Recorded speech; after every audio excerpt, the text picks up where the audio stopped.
정신과 의사 정혜신입니다. 말끼리 살아야 세상이 건강해지는 거 여러분들 다 아시죠? 말끼리 트이는 세상. 여러분도 조합원으로 함께 만들 수 있습니다. 대한민국 언론의 구원투수 국민TV. 포털 사이트에서 미디어 협동조합 국민TV를 검색하세요. 미디어 협동조합 국민TV 같이 함께해요.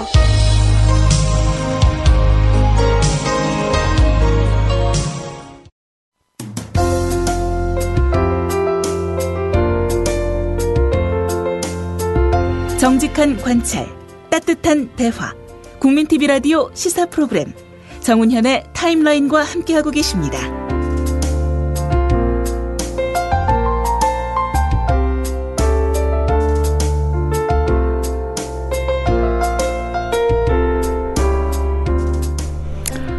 모두의 말씀드렸듯이 국민TV 라디오가 대학로 벙커원 시대를 마감하고 오늘부터 마포구 합정동 소재 새 사무실에서 방송을 시작했습니다. 이렇게 뜻깊은 날 반가운 손님을 모셨습니다. 국민TV가 있는 마포구 합정동이 지역구이신 민주당 정청래 의원이 그 주인공입니다. 정 의원을 모시고 5.4 민주당 전당대회와 김한길 대표 체제로 재편된 민주당의 앞날, 그리고 국정원 대선 개입 의혹 사건 수사 등에 대해서 얘기 나눠볼까 합니다. 정 의원님 안녕하십니까? 네, 안녕하십니까. 대한민국 최고 열정 정치 정청래입니다. 반갑습니다. 네, 오늘 두 번째로 모셨습니다. 네. 방금 말씀드렸듯이 우리 국민TV 라디오가 오늘 합정동 사옥에서 이제 첫 방송을 시작했는데요. 네네. 초대석의 첫 손님으로서 격려나 당부의 말씀을 한 말씀 부탁드립니다. 합정동 이 사옥 시대에 첫 번째 손님으로 저를 당연히 초청해 주셔서 고맙습니다. 예, 이곳 합정동 우리 정운현 이사께서 요 지역이 좀 낯설 수도 있는데요. 네, 저는 잘 모릅니다. 제가 이 합정동 사옥의 위치와 지형 지물을 좀 말씀드리자면, 얘기 나온 김에 좀 소개해 주시죠. 예, 제가 지금 해가 뜨고 있는 동쪽을 향해서 있는데요.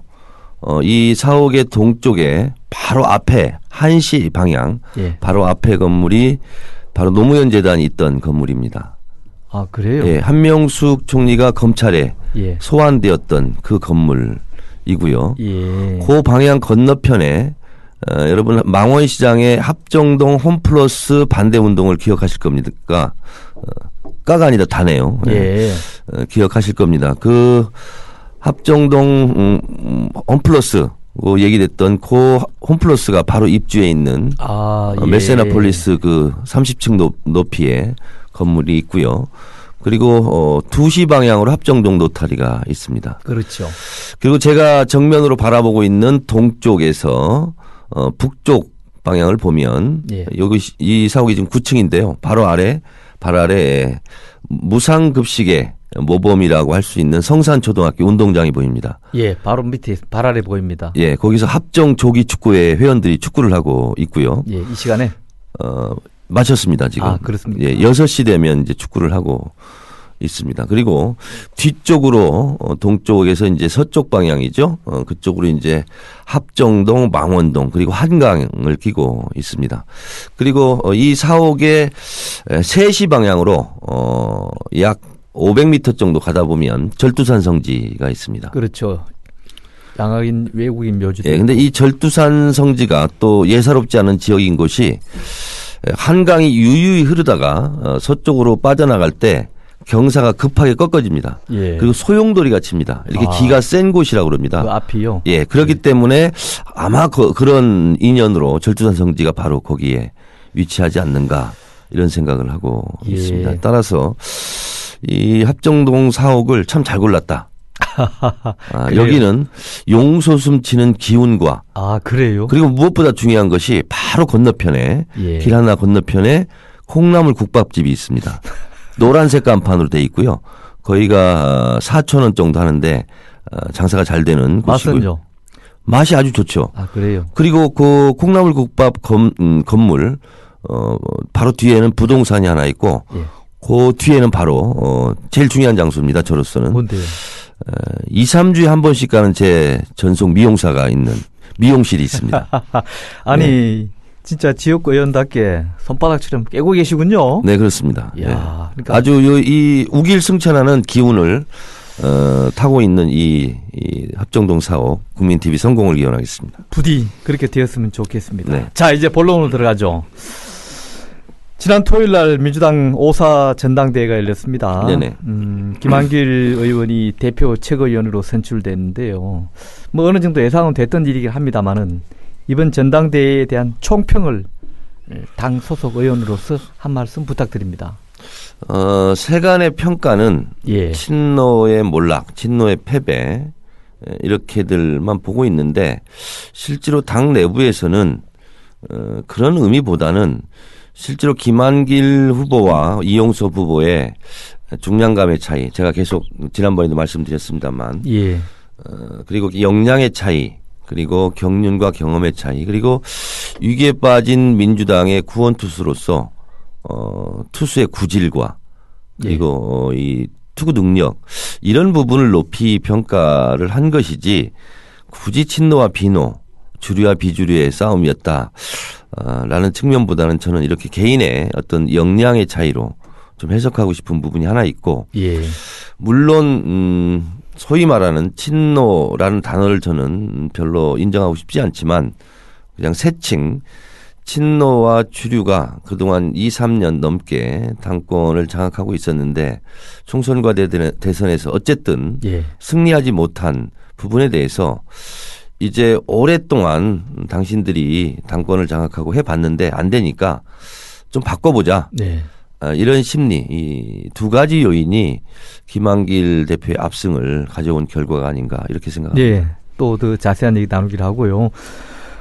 김한길 대표 체제의 민주당이 그러면 이전과 앞으로 향후 어떻게 크게 다른 점이 있다고 볼 수 있을까요? 이런 측면이 있다고 봅니다. 그 김한길 대표는 본인이 주장했듯이 특정한 세력을 대표하지는 지금까지 안 해왔습니다. 예. 비교적 개파가 없는 편이죠. 스펙트럼이 넓죠. 예. 좌와 우를 아울 수 있는 이런 대통합의 탕평책, 이것이 하나의 힘을 한 곳으로 모으면, 빛도 한 곳으로 모으면 이 종이도 태우고 다 태우지 않습니까? 예.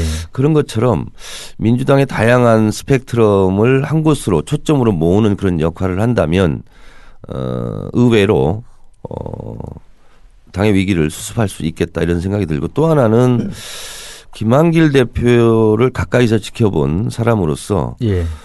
뛰어난 역량과 지략 이런 부분이 있습니다, 분명히. 그래서 개인기로 돌파할 부분도 있지 않을까 이런 생각을 기대를 하고 있습니다. 자, 이번 전대를 앞두고는 어쨌든 김한길, 이용섭 두 후보의 박빙의 승부를 벌일 거라는 예상이 막상 있었는데 네. 막상 결과를 보면은 김한길 후보가 61.7% 압도적인 승리를 할 수 있는데요. 이걸 어떤 의미를 하고 해석할 수 있을까요? 민주당 전당대회 사상 아마 가장 큰 표차로 예.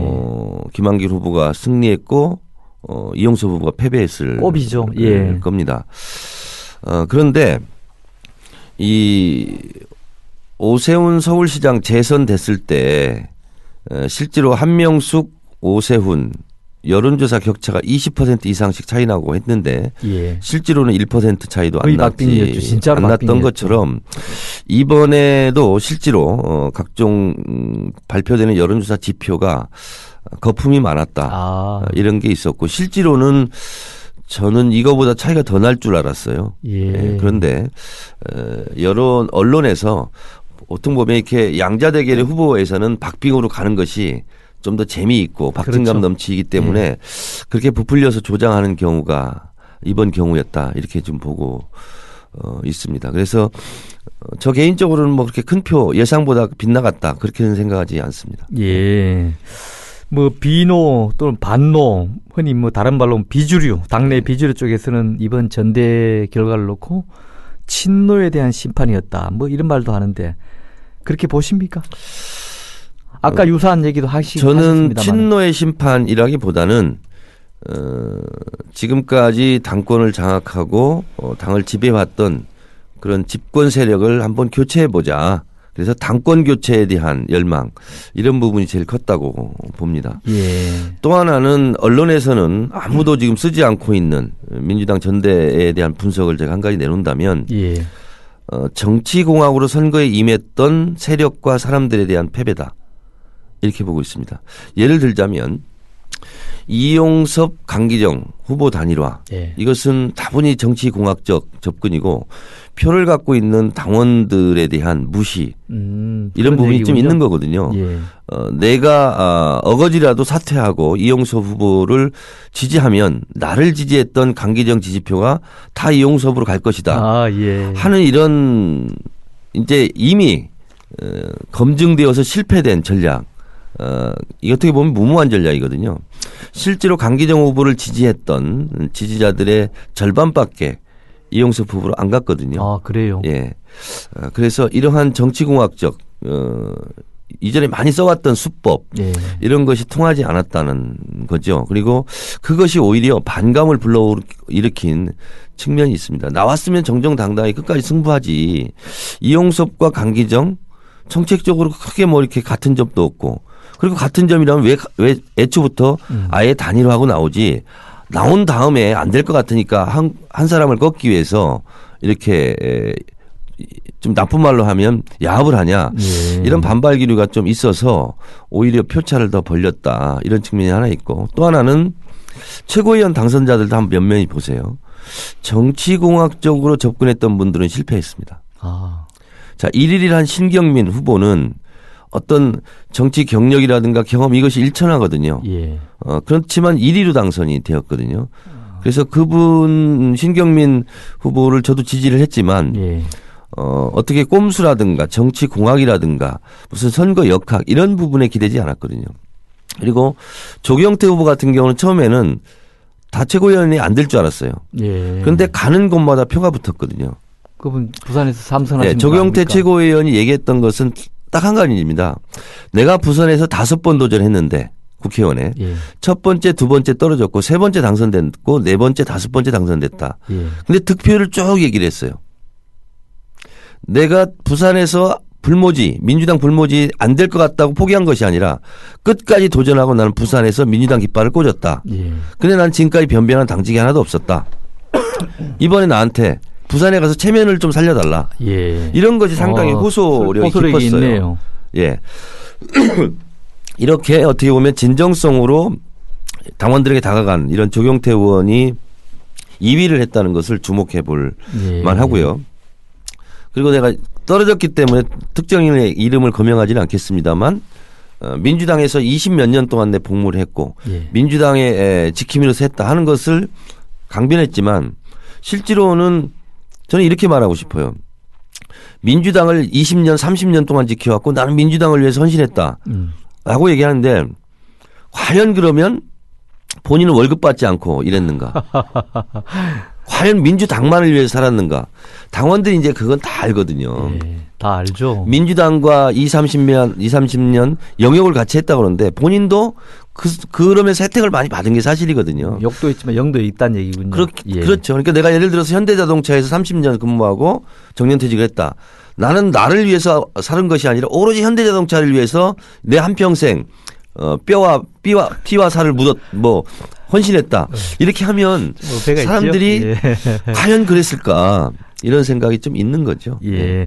자, 어쨌든 말씀하신 대로 그 해석은 다양합니다만은 친노라고 하는 이른바 주류 쪽은 이번에 상당히 좀 당황스럽겠어요. 이 결과에 대해서. 결과를 놓고 보면 그런데 실제로 저는 친노라는 표현을 별로 좋아하지 않습니다만 예. 어쨌든 씁니다만 친노 진영의 유력 주자들이 이번에 출마를 안 한 거죠. 예를 들어서 이용섭 후보가 아니라 다른 더 중량감 인사가 출마를 했다면 결과는 달라졌을 왜 그랬을까요? 일종의 자숙기간이죠 지금. 아, 그렇습니까? 예, 그렇기 때문에 소위 말하는 친노 진영이 총선 대선 패배를 할 때 어쨌든 사령탑이지 않았습니까? 그렇다면 이제 당권 교체를 열망하는 당원들의 어떤 자숙 요구 예. 이런 부분 때문에 출마를 안 한 거죠. 비중 있는 인사들이. 문성근 전 최고위원의 돌연한 사퇴, 네. 탈당은 네. 어떻게 볼 수 있을까요? 문성근 전 최고의 심정을 잘 아는 사람으로서 매우 안타깝게 생각하고 예. 그가 추구했던 온오프 네트워크 정당 이런 부분이 실제로 좌절됐거든요. 지금 예. 일시적으로 후퇴했고 그리고 저 또한 문성근 전 최고가 주장했던 온오프 네트워크 정당에 대해서 아마 가장 열성적으로 같이 뜻을 함께했던 사람인데 그렇다고 탈당하는 것이 능사냐 이런 부분은 좀 안타깝습니다. 이번에 정 의원께서는 왜 그 최고위원에 도전하지 않나요? 초선도 하는데 어찌 보면은. 저는 농담처럼 제가 얘기합니다. 아직 최고위원에 될 자질 미달. 자질입니다. 네. 본인이 본인을 잘 아는 겁니까? 그러면은? 아니 겸손한 표현이죠. 알겠습니다. 아니 그런데 전당대회 다음날 아침에 트윗에 네. 이제 제가 친노하랍니다라고 했던데 이건 뭐예요? 요건 조금 설명을 요합니다. 예. 저는 원래 친노라는 말을 좋아하지 않습니다. 왜냐하면 노무현 대통령은 국민의 대통령이지 예. 친노의 대통령이 아니거든요. 그건 그렇죠. 그래서 오히려 개파의 수장처럼 여겨질 수도 있는 친노 세력의 대표라는 이미지를 줄 수 있는 친노의 이런 세력화 이것 또한 저는 올바르지 않았다 이렇게 생각하고 저도 2002년 노사모 때부터 지금까지 마음속으로 한 번도 노무현 대통령과 친하지 않은 적이 없었어요. 예. 그런데 저는 10년 동안 어떤 때는 진정한 친노라고 언론에서 얘기했다가 예. 또 어떤 때는 비노라고 얘기했다가 어떤 때는 또 반노라고 저한테 얘기했다가 왜 그렇게? 이렇게 얘기한 적이 있거든요. 그게 바로 폐해인데요. 예. 지금 이용수 후보 같은 경우만 보더라도 2002년 때 노사모 안 했거든요. 그럼 뭐 노무현 정부 때 관료죠. 관료 출신이죠. 그러니까 노무현 정부 때 노무현 대통령이 낙점을 받았던 장관, 차관 이런 사람들이 지금 친노 핵심처럼 돼 있어요. 예. 실제로 노무현 대통령이 대통령 선거운동할 때 선거운동을 하지 않았던 사람들 예. 이런 사람들을 통칭 범친노라고 얘기해요. 과연 그런가? 그건 아니라고 보거든요. 저는 예. 노무현 대통령이 서거 전에는 노무현 대통령과 친하지 않다라고 했다가 노무현 대통령이 불행한 최후 서거 이후에 노무현 대통령에 대한 향수와 인기가 올라가니까 또 내가 노무현 대통령과 친하다 이렇게 해서 또 친노 세력이 형성됐거든요. 예. 그래서 저는 이런 시류에 따라서 노무현 대통령을 친하다고 활용하는 이런 측면이 있다는 거죠. 그래서 저는 친노가 아니라 활로. 예, 노무현 대통령을 살리는, 활용한다. 노무현 대통령을 살리는. 활용한다. 활용. 활용해. 그래서 활용. 저는 오히려 친노 활용 세력 이렇게 저는 굉장히 비판적으로 봤거든요. 예. 그래서 친노라는 말을 앞으로 안 썼으면 좋겠다. 그런데 본인이 뭐 친노하겠다면서요. 그런데 예. 이걸 이제 역설적으로 제가 얘기한 거죠. 지금 노무현 대통령의 인기가 시들하고 예. 노무현 대통령을 자처하고 나서는 친노라고 말하는 것이 두려워서 이번에도 내가 친노다라고 얘기한 사람이 또 없었어요. 전당대회 때. 예. 그렇다면 친노 시대에 따라서 변화되는 이런 친노의 성격에 따라서 왈가왈부되는 그런 친노가 아니라 예. 노무현 대통령의 진정한 가치와 정신을 계승되어야 된다라고 주장하는 사람은 그래도 있어야 되지 않겠느냐라는 측면에서 그런 측면이라면 노무현 딱지가 부담스러워서 친노라고 더 이상 자기 자신을 부르지 않는 그런 분위기가 형성된다면 나는 오히려 이때 노무현 대통령의 권위주의 타파와 지역구조 타파 이런 부분에 대한 노무현 대통령의 남북 화해 남북한 균형 발전, 지역 균형 발전, 동북아 물류 중심의 국가, 한반도 평화 번영 이런 것을 추구했던 노무현 대통령의 정신과 가치를 오히려 이때 대변할 수 있는 그러한 사람이 나는 돼야 되겠다. 예. 그런 의미에서 딱히 간단하게 줄여서 할 말이 없기 때문에 제가 그렇게 알겠습니다. 그렇다면 내가 이 시기에서 친노가 되겠다. 예, 알겠습니다. 민주당 인기가 지금 뭐 바닥인데요. 아주 좀 그 비판적인 분들은 민주당 해체해야 된다. 뭐 이런 얘기도 있고요. 이미 뭐 정 의원께서도 SNS 많이 하시니까 네. 잘 들어서 누구보다 잘 아시리라 믿습니다만은 김한길 대표 체제에서 이런 민주당의 위기를 어떻게 또는 잘 극복할 수 있을까요? 저희가 80년대 학생운동을 할 때 예. 그런 얘기를 했습니다. 민족 해방 운동은 세 가지의 특성을 가지고 있다. 장기성, 간고성, 복잡성을 네. 가지고 있다. 그 말이 어렵다 전부 다. 그렇죠. 예. 일시적으로 민주당이 지금 위기에 처해 있고 인기가 없다고 해서 해체하자 하는 것은 옳지 않다. 예. 이런 생각이 있고요.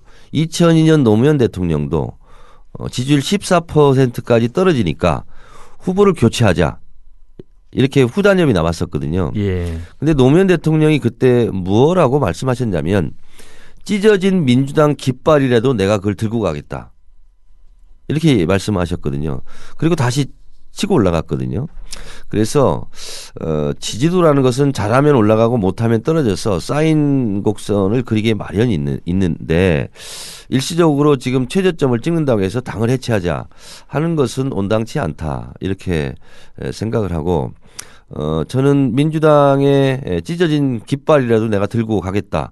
온 비바람을 막고 내가 벌판에 황량한 벌판에 서겠다 했던 노무현 대통령의 그런 정신처럼 저는 오히려 민주당의 인기가 떨어지고 오히려 탈당을 고민하는 분들이 있다면 저는 그 찢어진 민주당의 깃발을 들고 민주당원으로서 더 열심히 활동하겠다 이런 말씀을 드리고 싶습니다. 뭐 정의원께서는 또 그래 해주시기로 하고 제 질문은 김한길 대표가 네. 이런 당의 뭐 위기랄까 어려운 사정을 잘 극복할 수 있을까라고 물은 겁니다. 잘 극복해 줬으면 좋겠다 이런 말씀을 드리고 예.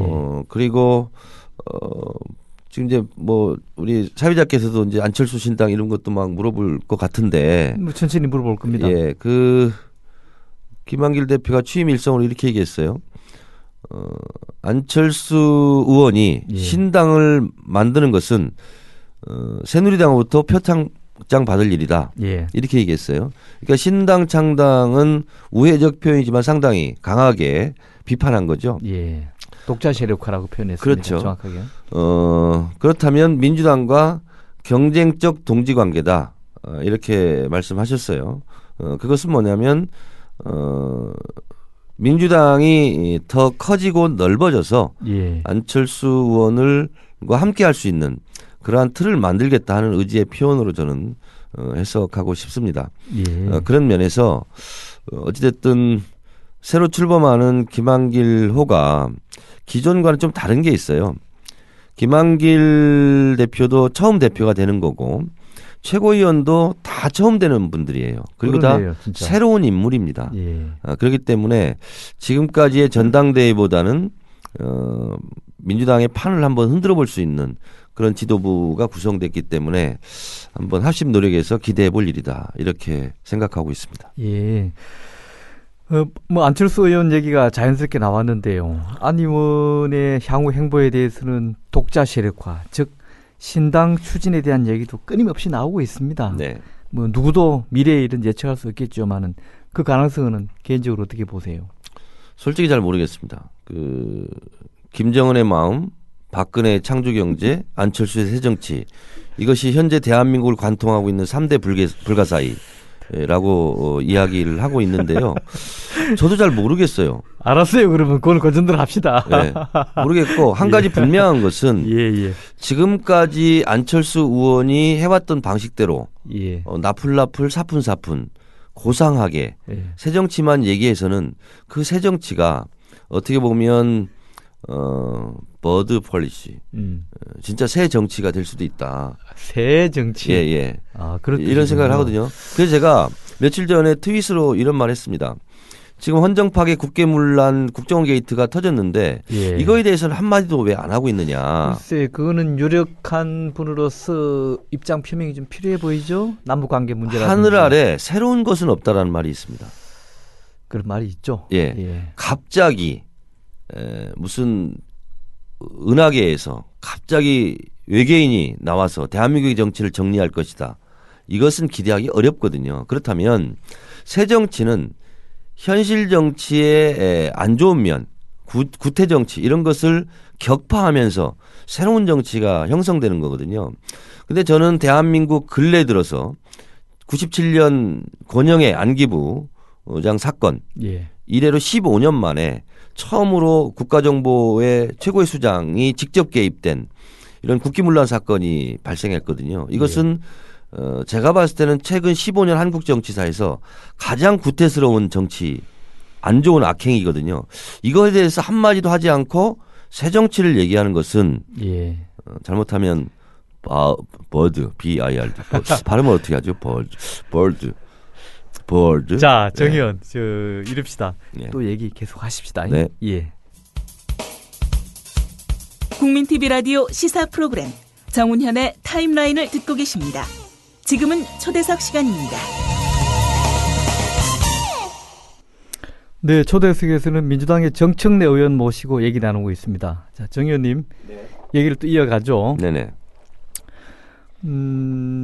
아까 말씀하시기를 김한길 신 대표께서 스펙트럼이 넓은 분이다 이런 말씀을 하셨는데, 이제 그걸 두고 또 일각에서는 스펙트럼이 넓다 보니까 보수의 우려가 있다. 민주당이 정통 제1야당이 이런 지적도 있습니다. 그건 어떻게 보실까요?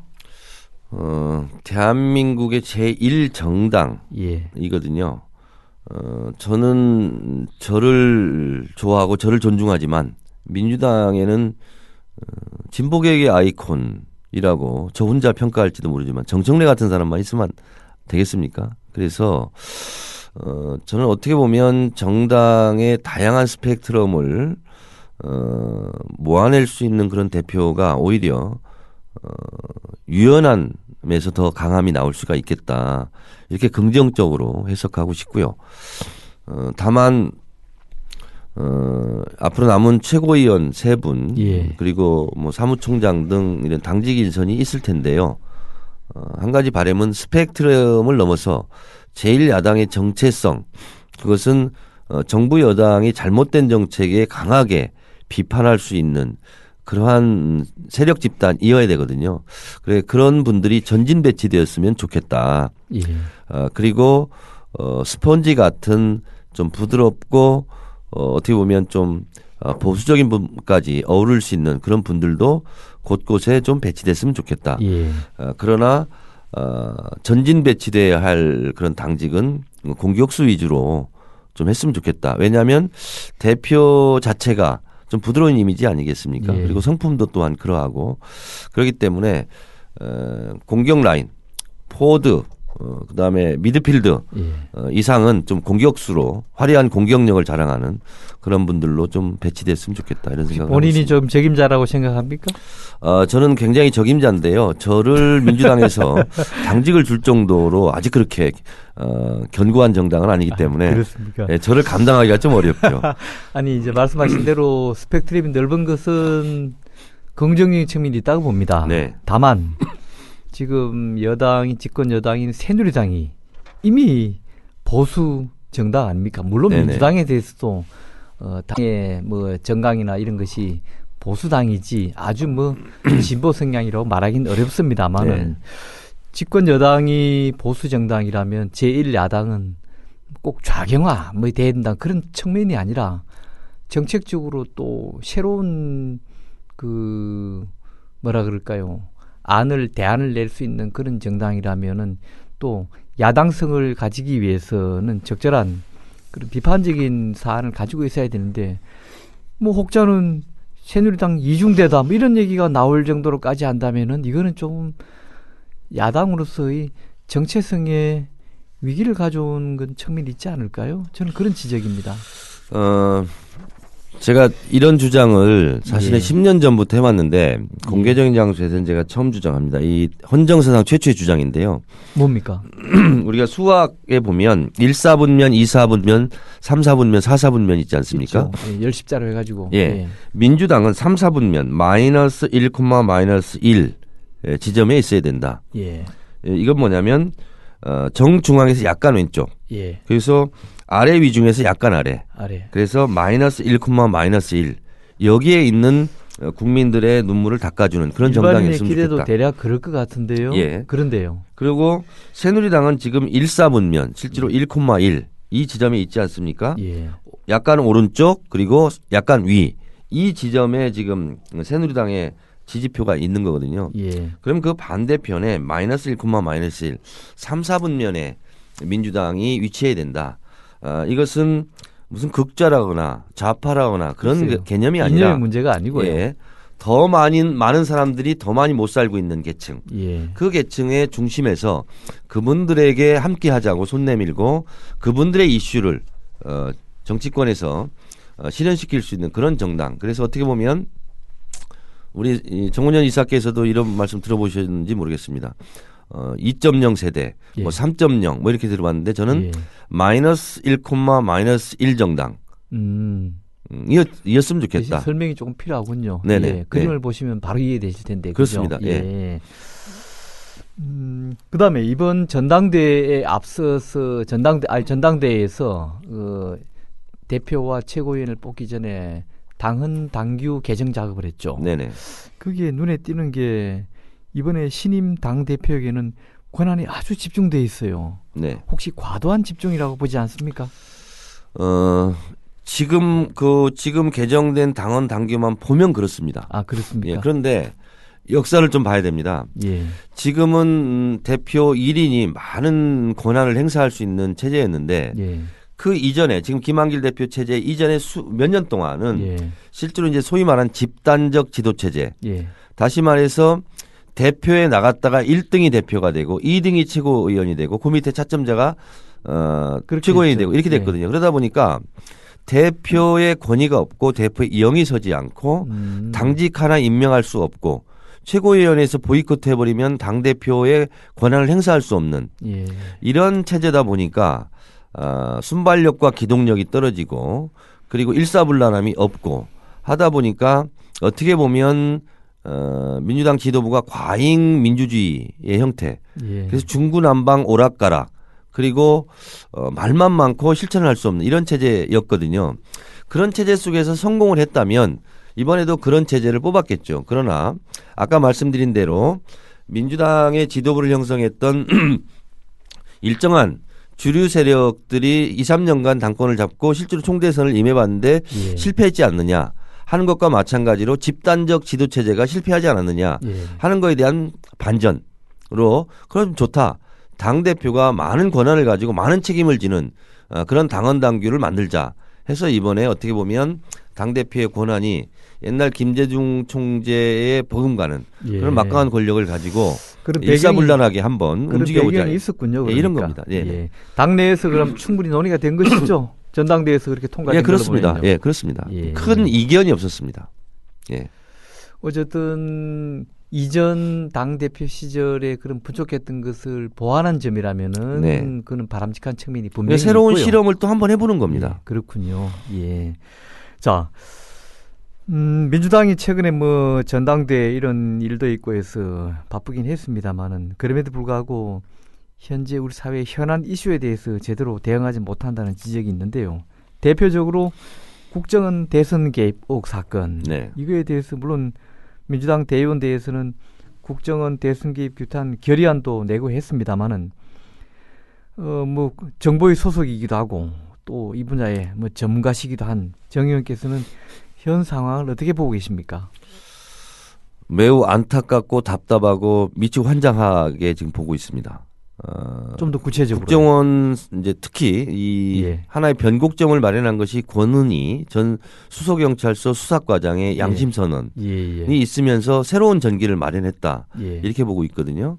그리고 원장님 지시 말씀이 그 전에 있었고요. 예. 이 두 가지 사건을 놓고 봤을 때 지금은 투쟁해야 할 때다라고 저는 계속 트위터를 날리고 있고 민주당 의총에서도 그런 얘기를 했습니다. 제가 트위터에 이제는 투쟁할 때다. 이제 들고 일어날 때다. 이렇게 트위터를 날렸더니 박지원 전 원내대표께서 바로 전화를 하셨어요. 정 의원 말에 동의한다. 예. 지금은 투쟁할 때다. 그렇게 해서 박지원 대표도 이제 막 많이 활동을 하시고 그래서 긴급 의총을 소집을 했어요. 이 건으로. 예. 그래서 거기에서 저는 투쟁위원회를 만들자라고 제안을 했어요. 그런데 투쟁위원회라는 말이 너무 좀 과격하다. 강력하다. 그래서 정보위 법사위 안전행정위원회 예. 소속 의원들로 구성된 특별위원회를 구성하자. 이렇게 결의를 하고 되는 줄 알았어요, 저는. 예. 그런데 그 전에 진상조사위원회가 활동을 했거든요. 이분들이 뭐 활동도 열심히 하고 한 것은 인정을 합니다만 어쨌든 지금은 진상조사 국면은 아니잖아요. 예, 그건 지났죠 이제. 진상이 이미 다 드러났잖아요. 그러면 투쟁위원회라는 말 자체가 거부감이 있어서 특별위원회라면 이거에 대해서 구성을 해야 되는데 아직까지 구성을 못 하고 있어요. 왜요? 2주가 지났는데. 뭐해요 그래요? 이 같은 조직원으로서 말하기 껄끄러운 부분이 많이 있습니다. 해보세요. 뭐냐면 진상조사위원회가 특별위원회로 승격된 거다. 그렇기 때문에 예. 그곳에 있던 분들이 못 물러나겠다 이런 겁니다.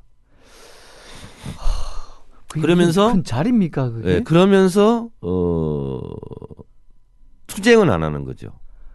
그러면 뭐하러 고생했어요? 그러니까요. 그래서 저도 참 난감합니다. 지금 민주당 내 그런데 제가 그래서 그랬어요. 그러면 저 혼자라도 예. 청와대로 가겠다. 왜 제가 청와대로 가려고 그러냐면 12월 14일, 16일이 이제 TV 토론 마지막이 3차, 있었고요. 그리고 댓글을 달지 않았다. 밤 11시 기습적으로 발표하지 않습니까? 예.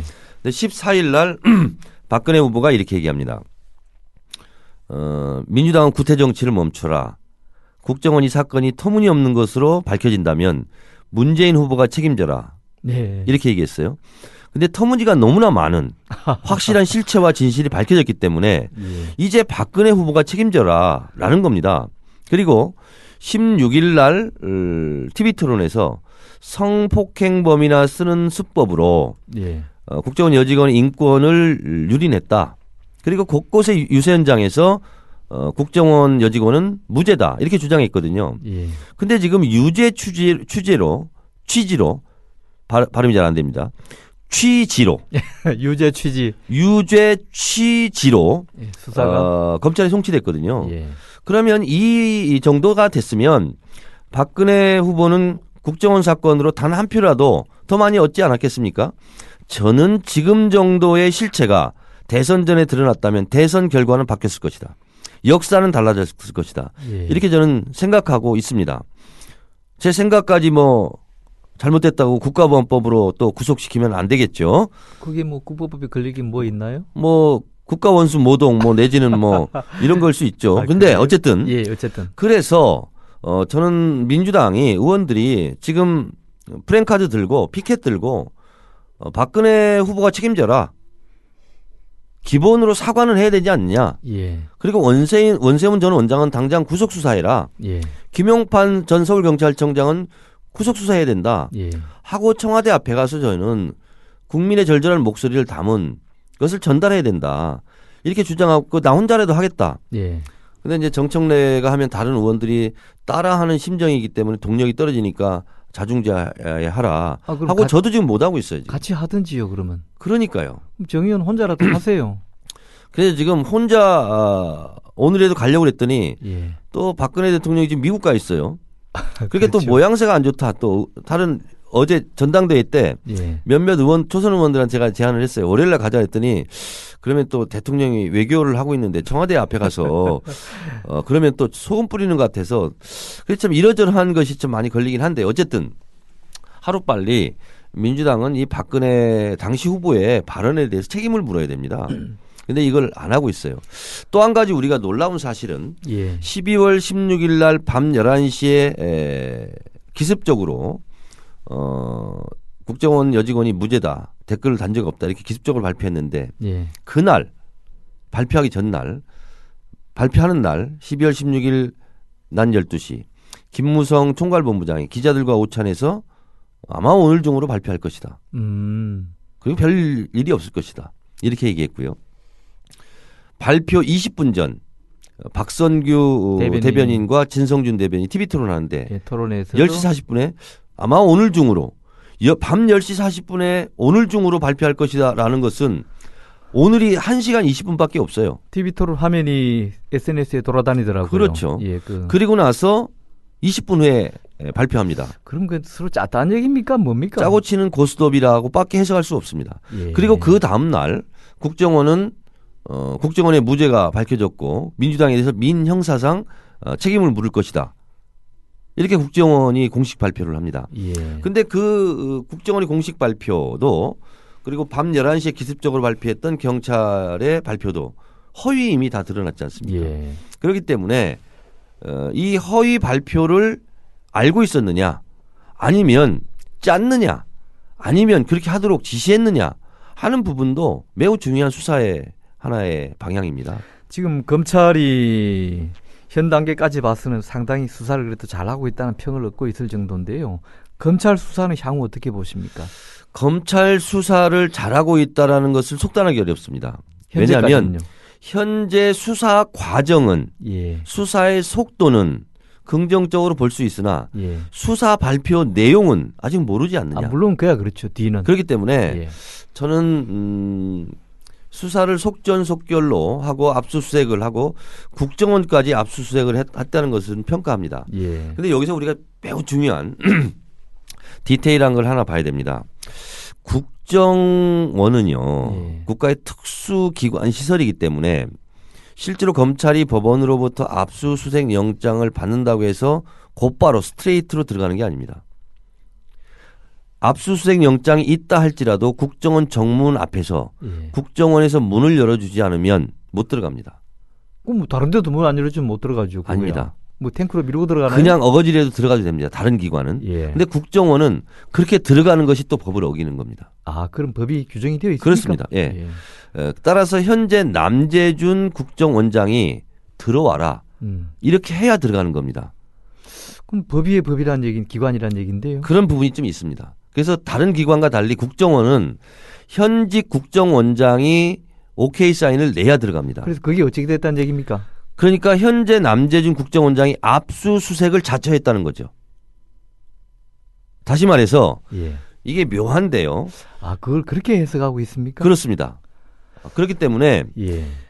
두 가지 측면이죠. 박근혜 대통령이 원세훈을 치려고 하는 것이 아니냐. 예. 원세훈에서 꼬리 자르게 한다. 그렇죠. 예. 이런 측면이 하나 있고 또 하나는 긍정적으로만 해석한다면 국민의 이런 국정원에 대한 의혹이 열기가 높기 때문에 오히려 압수수색을 방해한다면 예. 국정원이 또 덤태기를 쓰는 거 아니냐.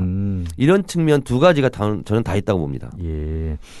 자, 검찰 수사는 지켜보기로 하고요. 네네.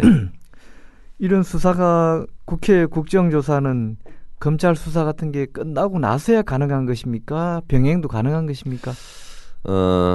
감사원 같은 경우요. 예. 감사원 감사도 감사원법에 수사 중인 사건은 감사를 못하게 돼 있습니다. 아, 예. 예, 그런 것을 비교를 해본다면 검찰 수사 중에는 예. 국정조사를 하기가 어렵습니다. 그래서 여야 원내대표가 합의한 것은 예. 검찰 수사 후에 수사가 미진하다면 국정조사를 하는 걸로 지금 합의돼 있거든요. 그래서 예.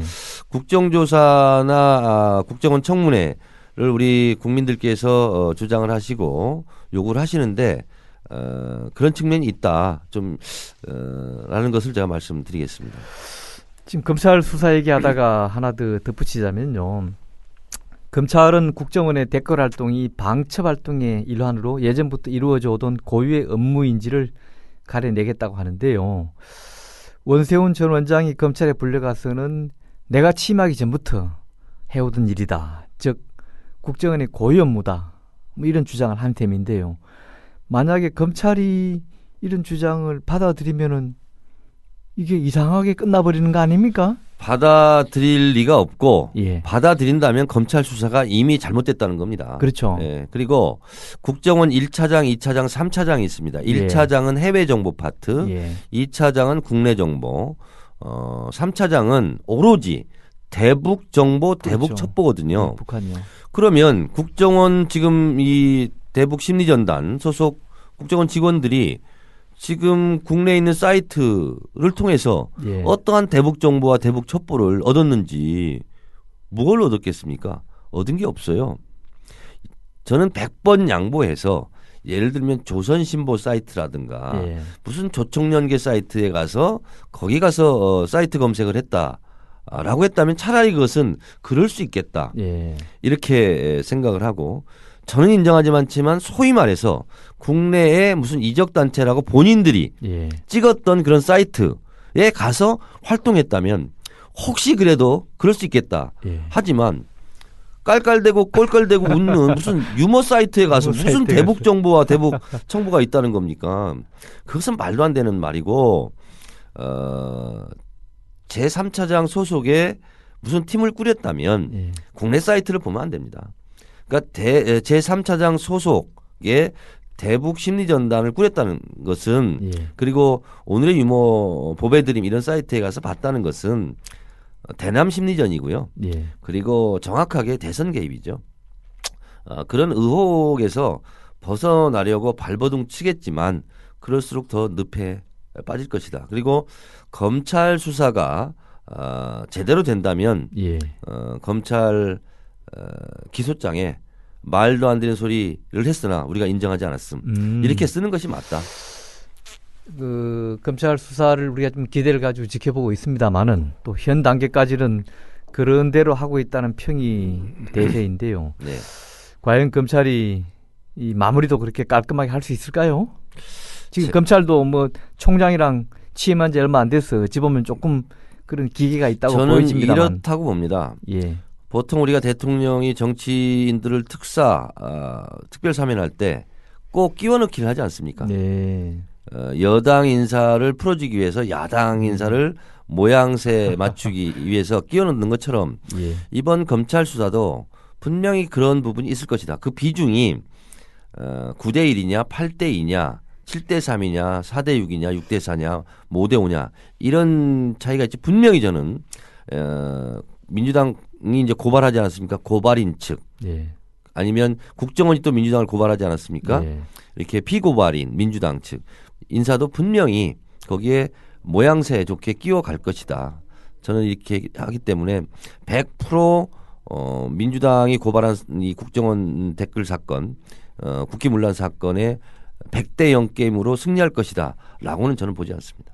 어쨌든 지금 검찰 사실과 진실과 예. 여부와 관계없이. 예, 새 검찰 순회가 박근혜 정부에서 임명된 체제인데 이 검찰 수사가 아주 상식선에서 바람직한 방향으로 나간다면은 결국 그 결과는 박근혜 대통령의 뿌리를 뒤흔드는 결과를 가져올 수 있을 텐데 그런 일까지도 나아갈 수 있을까요? 오히려 예. 그렇지 않은 측면이 있습니다. 왜냐하면 예, 실제로 원세훈 국정원장 시절에 예, 박근혜 당시 한나라당 의원조차 사찰을 하지 않았느냐라는 의혹이 있고 뭐 그런 건 있었지만 실제로 박근혜 현 대통령과 이명박 전 대통령이 감정이 좀 있지 않겠습니까?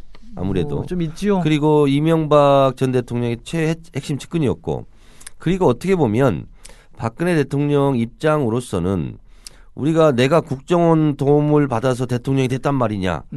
너희들 왜 헛짓거리 했냐.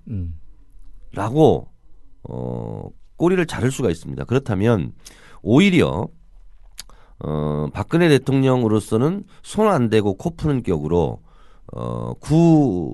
원세훈 국정원장 체제를 일소하고 예, 청소하고 예, 새로 남재준 체제의 안정화를 기하면서 박근혜 정부의 남재준 원장 체제는 국정원 본연의 임무에 충실할 것이다 하고 이러한 새로운 선언을 예. 할 수도 있거든요. 그래서 그러면 새로운 입지를 마련할 수 있겠네요. 그렇죠. 그래서 오히려. 박근혜 대통령으로는 결코 원세훈 원장을 치고 구속시키고 전 국정원 체제를 개혁하는 것 자체가 박근혜 대통령으로서는 손해가는 장사가 아니다. 저는 이렇게 보고 있습니다. 그래서 오히려 더 강하게 칠 수도 있지 않을까 이런 생각을 하고 있습니다. 자, 짧게 이 시간이 많지 않습니다만은 국정원 대선 개입 의혹 규명에 대해서 정 의원님 또는 민주당의 각오를 한 말씀 짧게 부탁드립니다. 민주당의 명운을 국정원 게이트 진상규명 투쟁과 책임자 처벌 투쟁에 걸어야 됩니다. 그리고 저 또한 19대 국회 전반기에서 저의 정치적 운명을 이 사건에 걸어야 된다 이렇게 생각하고 열심히 할 생각입니다. 예, 자 정말로 열심히 할 생각입니다. 예, 자 정 의원님 오늘 출연해 주셔서 감사드립니다. 이상 민주당 정청래 의원과 함께 김한길 체제하의 민주당의 앞날과 국정원 대선 개입 의혹 사건 등에 대해서 얘기 나눠보았습니다. 국민TV